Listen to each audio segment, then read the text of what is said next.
Good morning, students. Today we are starting a new chapter which is investigation. तो investigation क्या है? आप पढ़ेंगे according to Spicer and Pegler, the term investigation implies an examination of the accounts of a business for some special purpose. क्या मतलब है इसका?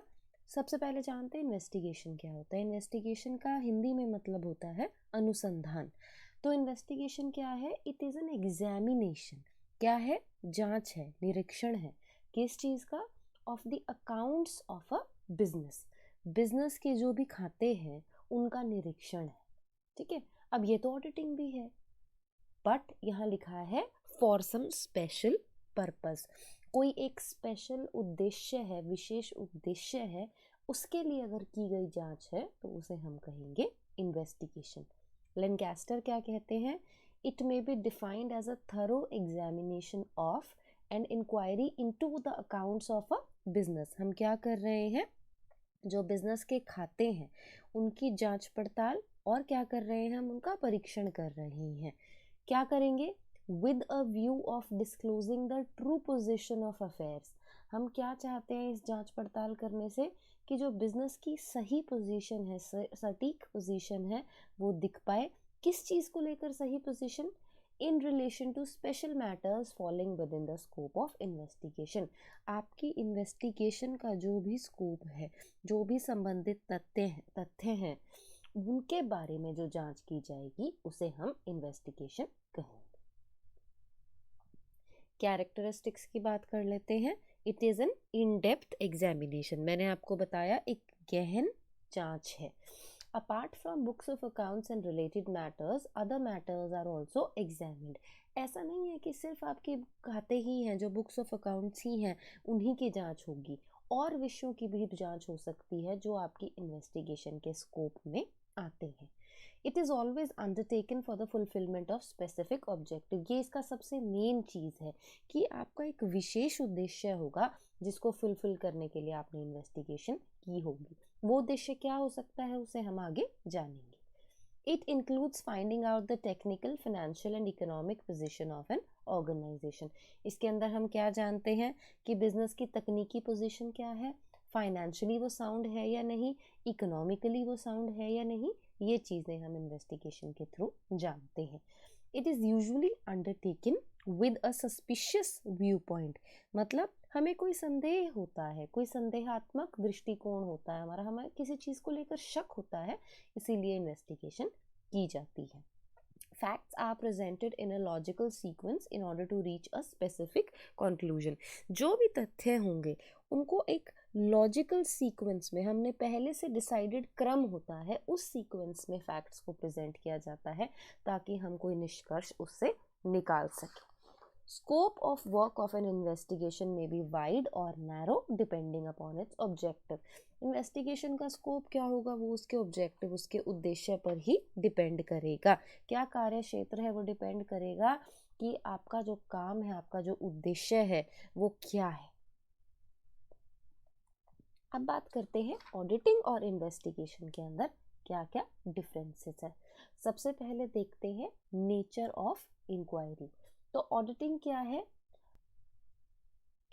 मैंने आपको बताया कि जो हमारा इंटरनल कंट्रोल सिस्टम है, अगर वो एडिक्वेट है, वो प्रेजेंट है, उसकी व्यवस्था ठीक है, तो जो ऑडिटर है वो टेस्ट चेकिंग कर सकता है. फिर उसे इन डेप्थ चेकिंग करने की ज़रूरत नहीं होती.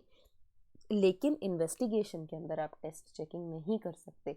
सारे तथ्यों को हमें डिटेल में एग्जामिन करना पड़ता है. ऑडिटिंग का जो स्कोप है वो लिमिटेड है. अब वो लिमिटेड स्कोप कैसे है ऑडिटिंग का? क्योंकि ऑडिटिंग के अंदर हम लोग जो इन्फॉर्मेशन है वो कैसे लेते हैं? हम सोर्स ऑफ इंफॉर्मेशन देख लेते हैं, हम एक्सप्लेनेशन देख लेते हैं. किस चीज़ की कैसे चेक करते हैं? हम वाउचर्स चेक कर लेते हैं, बुक्स ऑफ अकाउंट्स चेक कर लेते हैं, मैनेजमेंट से एक्सप्लेनेशन मांग लेते हैं. लेकिन इन्वेस्टिगेशन का जो स्कोप है वो इससे ज़्यादा बड़ा है. हम मैनेजमेंट के बजाय ऑर्गेनाइजेशन से बाहर के लोगों से भी एक्सप्लेनेशन मांग सकते हैं. इसके बाद है ऑब्जेक्टिव, उद्देश्य. ऑडिटिंग का क्या उद्देश्य है? To establish the accuracy, completeness and regularity of accounts. हम क्या चेक करते हैं कि जो हमारे खाते हैं वो उनमें शुद्धता है, वो एक्यूरेट है, वो कंप्लीट है, पूर्ण है या नहीं, और नियमों के अनुसार बने हैं भी या नहीं बने हैं, और नियमित रूप से बनते हैं भी या नहीं बनते हैं। इन्वेस्टिगेशन का कोई स्पेसिफिक ऑब्जेक्टिव होगा बेटा, वो तभी की जाएगी जब आपका कोई उद्देश्य निर्धारित होगा और उसी उद्देश्य को लेकर इन्वेस्टिगेशन की जाएगी। किसके बिहाफ पर होती है?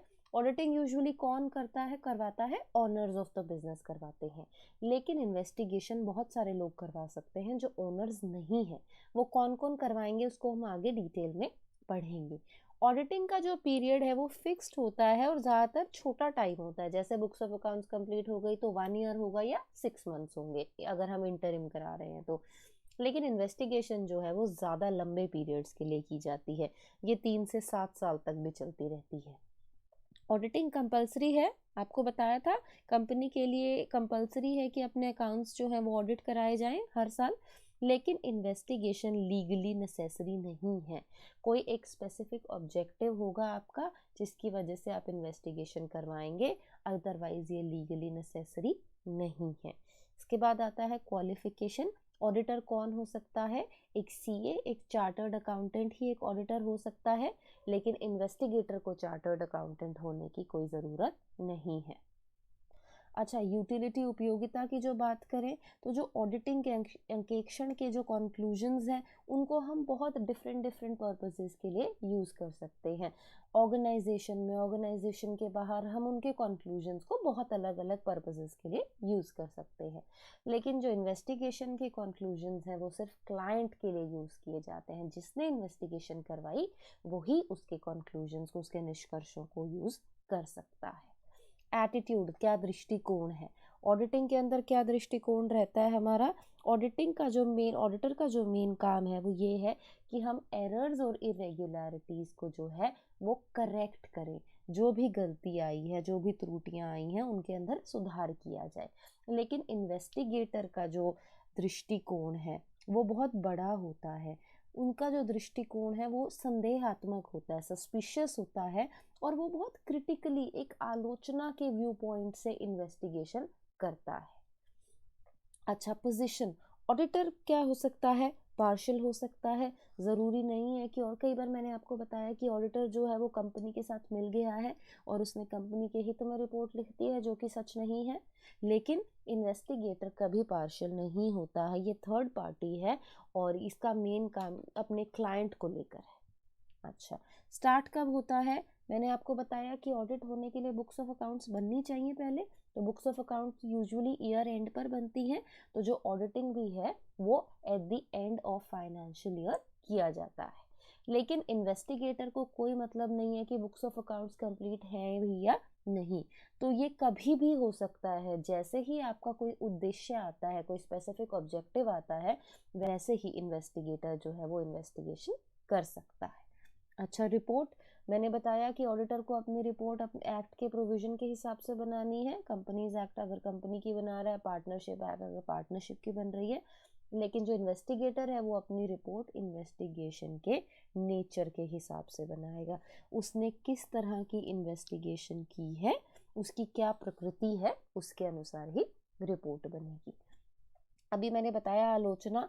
ऑडिटिंग के अंदर काम जो है वो क्रिटिकली किया जाता है और इसका मेन एम्फोसिस क्या है कि हम एरर्स को डिटेक्ट कर सके, सिर्फ डिटेक्ट कर सके।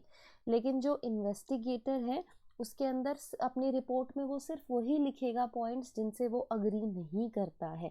ऐसा नहीं है कि वो अपनी रिपोर्ट के अंदर कोई क्रिटिसिज्म, कोई आलोचना करेगा। अच्छा, बात करते हैं इंक्वायरी एंड इन्वेस्टिगेशन की। बेटा 1965 में ना कंपनीज एक्ट 1956 में एक सेक्शन आया था जिसे हम कहते हैं सेक्शन 227A। इस सेक्शन में क्या हुआ था कि ऑडिटर के लिए कंपलसरी कर दिया गया था कि उसे अपनी कंपनी की कुछ तरह की ट्रांजैक्शंस के बारे में इंक्वायरी, जांच पड़ताल करनी पड़ेगी ऑडिट के अंदर। इस तरह की ट्रांजैक्शंस के बारे में जांच पड़ताल करना हर ऑडिटर की ड्यूटी है। तो इंक्वायरी एक कंपलसरी चीज़ है। लेकिन इन्वेस्टिगेशन का क्या था? कंपनीज एक्ट 2013 में सेक्शन 210 के अंदर ये आया था, जिसमें ये बात कही गई थी कि जो सेंट्रल गवर्नमेंट है वो एक कंपनी की इन्वेस्टिगेशन करवा सकती है। कब? जब उसे बहुत शंका है, शक है कि जो कंपनी है उसके अंदर कोई बहुत बड़ा फ्रॉड या नियमित, जब उसे शंका है, उसे शक है कि कंपनी के अंदर कोई बहुत बड़ा फ्रॉड या इरेगुलरिटी हो रही है। जो इंसान अपॉइंट किया जाएगा इस काम के लिए उसे हम इंस्पेक्टर कहेंगे। इंक्वायरी जो है वो एक रेगुलेटेड वर्क है, एक नियमित कार्य है, जबकि इन्वेस्टिगेशन जो है वो एक नियमित कार्य नहीं किया जाता है। ऑडिटर की ड्यूटी है कि जो इंस्पेक्टर अपॉइंट किया गया है इन्वेस्टिगेशन के लिए उसकी हर संभव सहायता करे।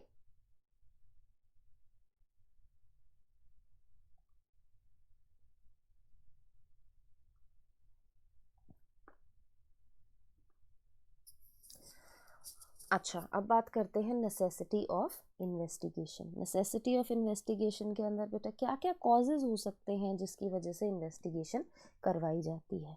सबसे पहला है प्रोस्पेक्टिव बायर। प्रोस्पेक्टिव बायर कौन होता है? हमारा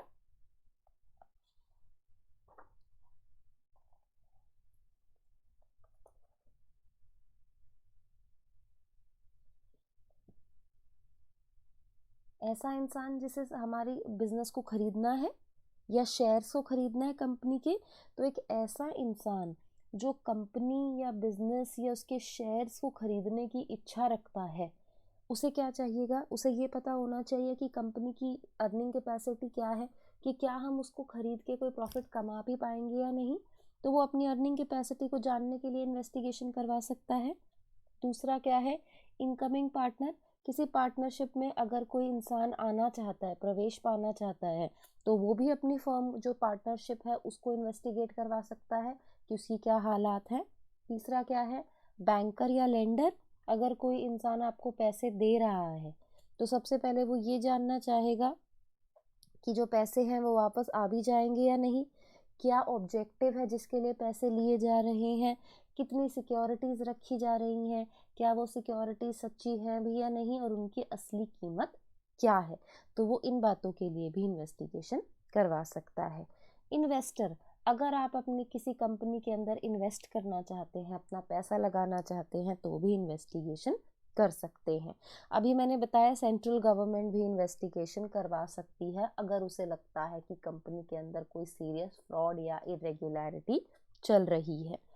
टैक्स अथॉरिटीज़ भी इन्वेस्टिगेशन करवा सकती हैं अगर वो ये जानना चाहती हैं कि कंपनी का करेक्ट प्रॉफिट या लॉस सिचुएशन क्या है। जो हमारे क्रेडिटर्स हैं वो लोग भी इन्वेस्टिगेशन करवा सकते हैं अगर उनको ये डाउट है कि कंपनी की क्या सॉल्वेंसी, क्या पोजीशन है। ऐसा तो नहीं कि उन कंपनी का दिवालिया होने वाला है, तो ऋणदाता जो हैं वो भी इन्वेस्टिगेशन करवा सकते हैं। तो इस तरह से बहुत सारे लोग हैं जो इन्वेस्टिगेशन करवा सकते हैं।